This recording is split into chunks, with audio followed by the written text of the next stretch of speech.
एक घोंसले में एक प्यारी सी चिड़िया अपने 4 बच्चों के साथ रहा करती थी। वे सब साथ में हमेशा ही खुश रहते थे। मम्मी चिड़िया अपने बच्चों का बहुत ख्याल रखती थी। वो अपने बच्चों के लिए खाना और पानी लेकर आती थी और उनका बहुत अच्छे से पालन पोषण करती थी।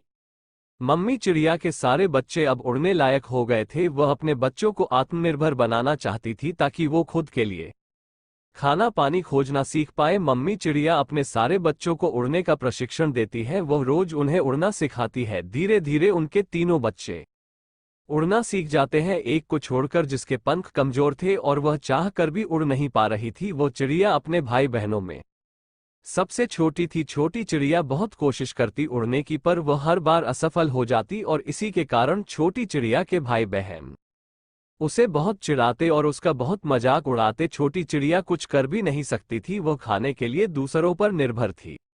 रोज मम्मी चिड़िया और उनके बाकी बच्चे खाने की तलाश में निकलते। छोटी चिड़िया घोंसले की साफ सफाई करती और उसका ख्याल रखती।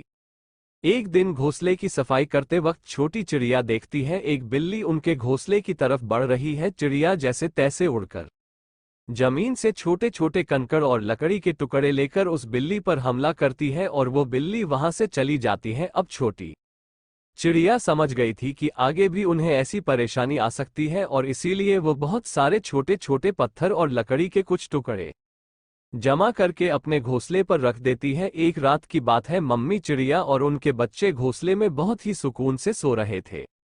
छोटी चिड़िया की नींद खुल जाती है और उसे कुछ आभास होता है। वो उठकर देखती है कि एक सांप चुपचाप उनके घोंसले की तरफ बढ़ रहा होता है। छोटी चिड़िया अपनी मम्मी और अपने भाई बहनों को उठाती है और उन सबको अपने जमा किए हुए पत्थर और लकड़ी के टुकड़े पकड़ाकर उस पर हमला करने को कहती है। सारी चिड़िया ऐसा ही करती है और ऐसा करने के बाद वो सांप वहां से चला जाता है। सब मिलकर छोटी चिड़िया को उनकी जान बचाने के लिए धन्यवाद कहते हैं और उसके बाद वो छोटी चिड़िया को परेशान करना छोड़ देते हैं। मम्मी चिड़िया और उनके सारे बच्चे खुशी खुशी रहने लगते हैं। धन्यवाद।